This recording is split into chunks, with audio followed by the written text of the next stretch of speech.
নমস্কার বন্ধুরা, নবদিগন্ত চ্যানেলের পক্ষ থেকে আপনাদের সকলকে জানাই স্বাগতম। তো বন্ধুরা, আজকে গুড মর্নিং জানি আপনাদের জন্য নতুন যে আপডেটটি শেয়ার করতে চলেছি এই ভিডিওতে, সেটি হচ্ছে আজকে কিন্তু গুরুত্বপূর্ণ মামলার শুনানি হতে চলেছে মহামান্য সুপ্রিম কোর্টে। তো কী বিষয়ে শুনানি? সেকেন্ড এসএলএসটি বিষয়ে।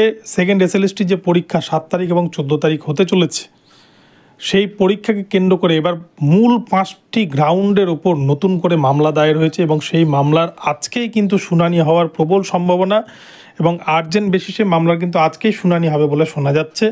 তো চলুন কি কি বিষয় রয়েছে, আদৌ 7 তারিখ 14 তারিখ পরীক্ষা হবে কিনা আমরা সেই বিষয়ে জেনে নেব। তবে যারা এখনও চ্যানেলটিকে সাবস্ক্রাইব করেনি আপনারা অবশ্যই চ্যানেলটিকে সাবস্ক্রাইব করে নেবেন।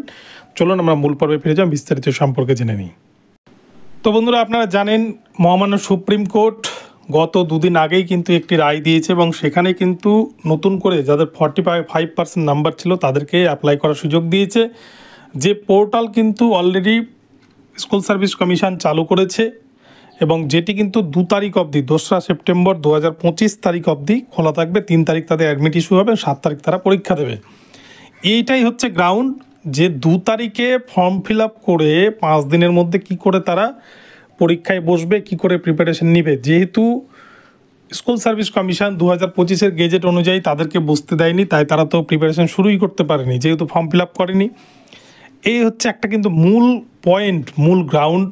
এই গ্রাউন্ডে সব থেকে প্রথমে যেখানে কিন্তু সুপ্রিম কোর্টের কাছে আবেদন রাখবে প্রার্থীরা যে তাদেরকে যাতে পড়ার জন্য একটা উপযুক্ত সময় দেওয়া হয় এবং সেই মোতাবেক যাতে পরীক্ষাটা পিছিয়ে দেওয়া হয়। এবং এছাড়াও আরও যে পয়েন্টগুলো রয়েছে তার মধ্যে নতুনদের সাথে পুরনোদের একটা কম্পিটিশান, এই বিষয়টাকেও তুলে ধরা হয়েছে। চাকরি হারা যোগ্য শিক্ষক তারা দাবি করেছেন তাদের যে ভ্যাকান্সিটা ছিল 2016 সালে, অর্থাৎ প্রায় 26,000 মতো যে ভ্যাকান্সি ছিল, এবং এর মধ্যে 9, 10, 11, 12-এর মধ্যে জন্য যে শিক্ষকতার জন্য যে ভ্যাকান্সি ছিল সেই ভ্যাকান্সি দিয়ে তাদের জন্য নিয়োগ করতে হবে। অর্থাৎ এখানে ফ্রেশার্সদের কিন্তু ঢোকানো যাবে না। তারা 8 বছর চাকরি করেছে, এবার অনেক কিছুই তাদের এখন বর্তমানে বয়স বেড়েছে, অনেকেরই বিভিন্ন সমস্যার কারণে পড়াশোনা করতে পারছেন না। তো এই জায়গাগুলো তারা কিন্তু রেখেছেন যে তাদের জন্য যাতে আলাদা নোটিফিকেশান হয়, ফ্রেশার্সদের জন্য যাতে আলাদা নোটিফিকেশান হয়, এই পয়েন্টটা কিন্তু তারা রেখেছেন। এবং অপরপক্ষে আরও একটি গুরুত্বপূর্ণ বিষয়, টেন্টেড ক্যান্ডিডেটরা, সুপ্রিম কোর্টের নির্দেশ রয়েছে টেন্টেডরা যাতে বসতে না পায়, কিন্তু টেন্টেডরা পরীক্ষায় বসছে এরকম কিছু প্রমাণ তুলে ধরে তারা কিন্তু সুপ্রিম কোর্টে জমা করতে চলেছে বলে যেটুকুটা শোনা যাচ্ছে।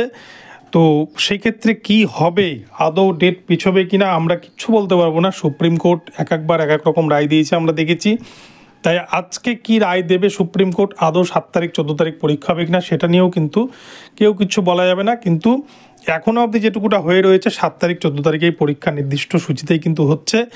তো যাই হোক, আজকে দুপুরের মধ্যে আমরা আপডেট পেয়ে যাবো আশা করি।